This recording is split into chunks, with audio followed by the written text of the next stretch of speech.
Hey, welcome back. And yep, I'm streaming. Let me make sure. Let's just double check here. I got the red dot. So we good to go.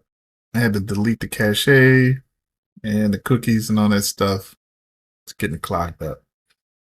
So that's not really the reason why I looked down there, but anyway. So I wanted to do something a little bit fun today. And AI, of course, is going to be a part of our lives. Already is. And it's going to 0 to 60. So I took some data, and this is from one of my guys, investment answers right here. This is not financial advice, and he's going to tell you the same thing. But this is looks like a little matrix right here that he created in reference to the Bitcoin halving and where the most gains come in. As you can see, like the year after. So the halving in 2012, you didn't really see anything pop off. Kind of quiet. Then July got a boost. Quiet. Boom. And then the next year in 2013, 51%. Let's just get that out of the way straight away. 63, 170. I mean, it just went bananas. Like that year just went crazy. 2016. So these are the averages. These are just regular average. These are true. This is not something that he's come up with. If I said that, then that was misleading. So 2016, let's look. Nothing really going on that much. You got some percentage gains, 29% and stuff of that nature. But then like the real party goes off in 2017. You got 70%, 64%, 47%, 50. I mean, it's just staggering, to say the least.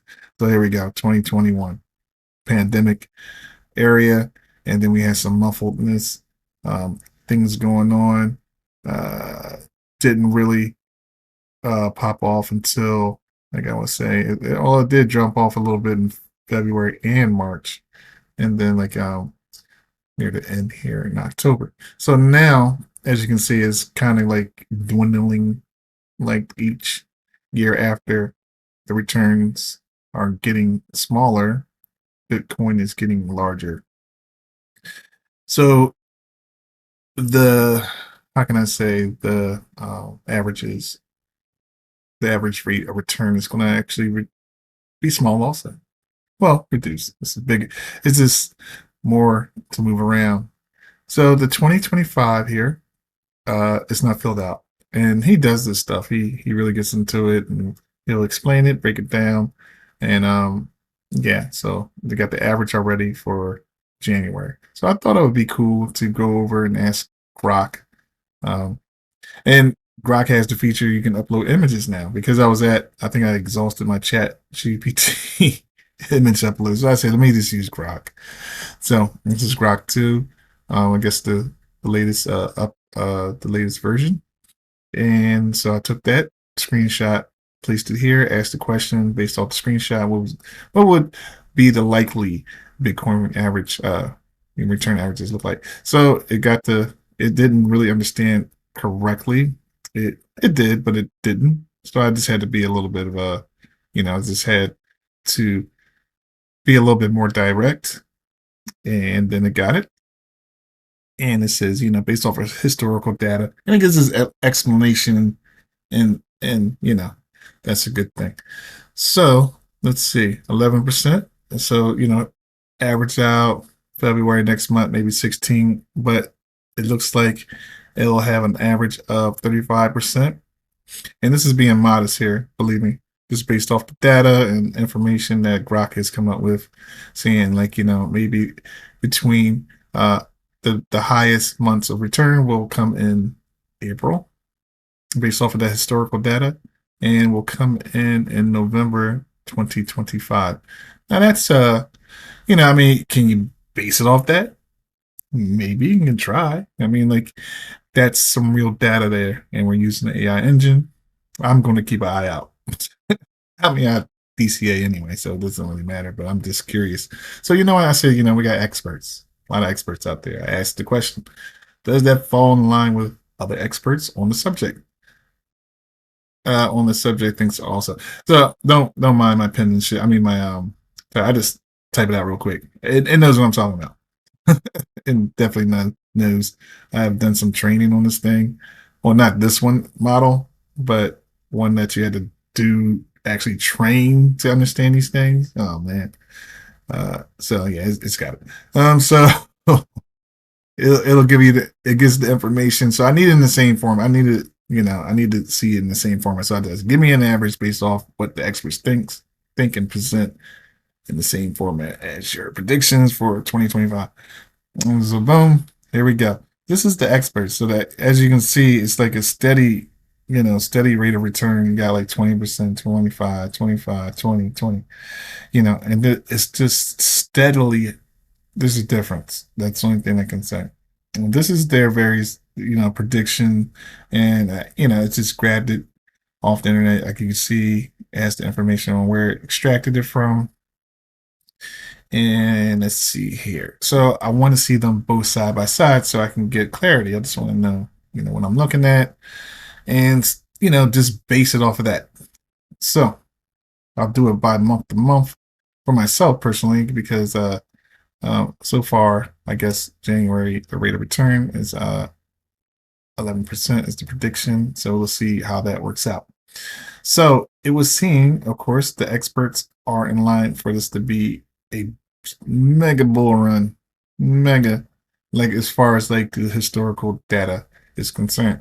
But if I was a betting man for sure, I would say this is more likely. So I asked it to, take the averages of all the experts and then consolidate that and, give me something. So the average rate is 20.92%. And over here it is 13.3%. So now you can take the both average of both of these and then like drop it in between. Now I can say that. Now give me the averages.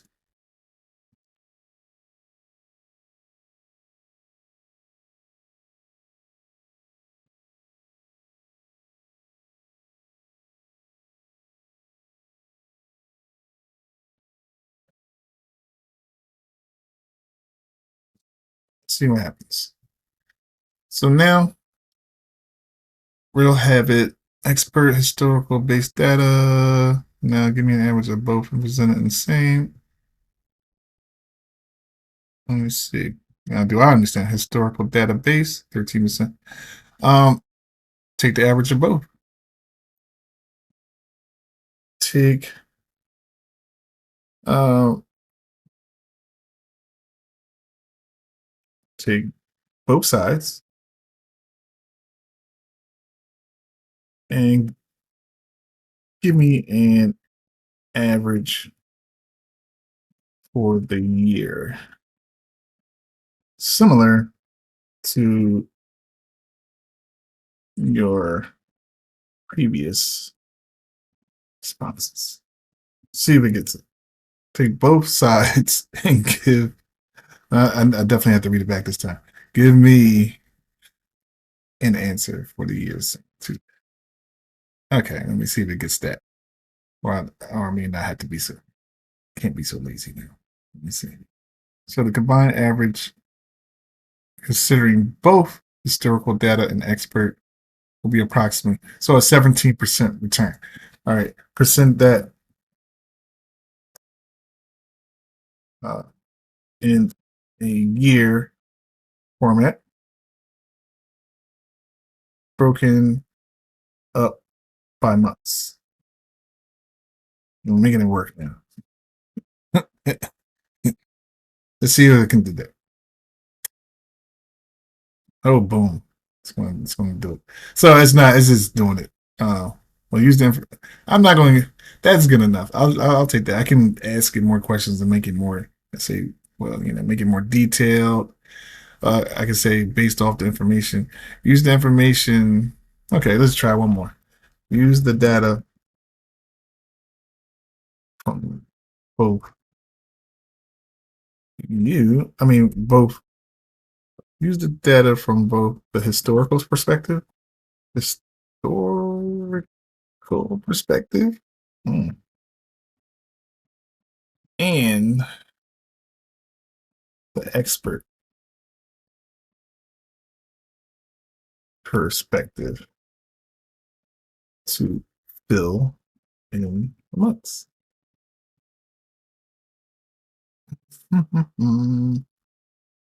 Let's take a dang guess. Oh no. Combine. Here we go. Here we go. I was about to say this. Maybe I stumped it for once. Is I mean, you can stump these things. Sometimes it's not. That's what that was pretty much what I was training them. You, it was more so to stump them than anything else. I mean, I had some slick stuff I used to say. Boy, oh boy. Um, let's see here. So, okay, okay. So now for me, this is the data that I would use, to make a prediction. I would just probably it would be more in line with being in between because I've heard some of these predictions and some of them are really some of them sound pretty feasible and tight based off of historical trends and data and what's going on currently right now in the news. So that makes sense. And then some of them is just man, I don't know. I don't know where they got these numbers at. I mean, but an expert at all. So anyway, but of course you have to take note to that, right? Gotta take note to the information. You just can't throw that out. And this is historical data, so this is already etched in stone, except for I mean, well, no, we had the historical and we blah blah blah, and this is a combination, assuming that the historical data is back there, and this is we're calculating something down here. So it can kind of get a little bit confusing when you get down here because yes, this is the historical data, bam, and we want the answer for this, and it goes all the way over here. So it gives us the 11%, and that's just based off of so historical. Let's match that up. Let's make sure. So that's 2025.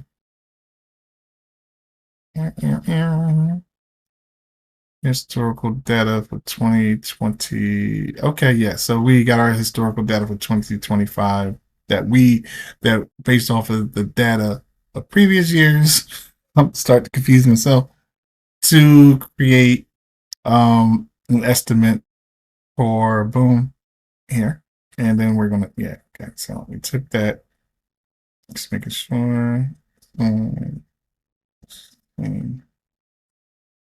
Yes, we did. Okay, just making sure. Double check your work like in school. You gotta double check your work. I'm like, oh boy, this is like the extra step. Gotta take the extra mile. I mean, that's the only way you're gonna get it. So yeah, I mean, like these are matched. That's the right. What we asked for that data, and this is the expert prediction, and it gave us it's estimation there, and then we can throw in some other data if we want to shake it up, like a couple variables maybe. Hey, maybe another black swan, something like that. But I think for the most part, there's no need to complicate it anymore because some of this stuff is baked in, I think, with the expert predictions, like the little black swans and stuff like that. So we'll see.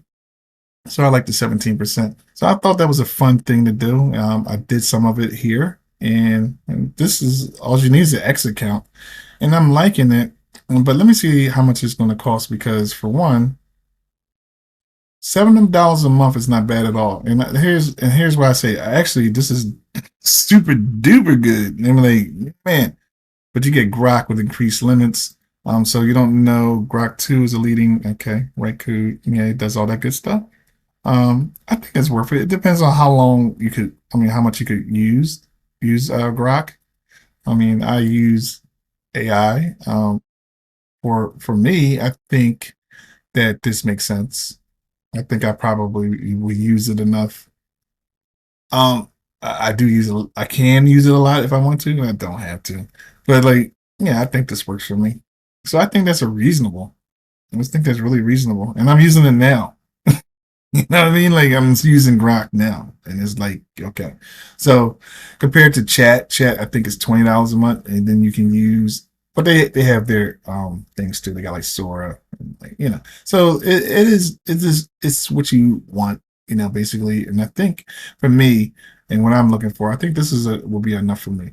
I mean, because I like what I just did, and it was just something that was enjoyable, and I didn't have to pay for it. I wonder what I get when I pay for it. What I mean? What I pay? Well, I get other features, of course, with X verification, stuff like that. And plus, this is going to be like a super app at some point in time. So I really am thinking about doing that. I had fun. So that's it on that. And I did think I thought I would touch base on anime, but you know what? I did a lot, and I will cover something, all anime related, possibly the next video. But anyway, so before I even sign off, we do have 1,177 days left to the next halving. So I did like 3 videos today, and hopefully the hopes is to get one up daily. Daily, man. So there's gonna be some rough ones ahead, and this is a diary for my journal. It's not a diary. Journal for myself. I need a lot of information, and maybe by that time, the next halving I can have the AI examine everything I went through on YouTube and give me and help me come up with like a strategy or something like that. I'm sure in 4 years time, this is going to be a different ball game altogether. Thanks.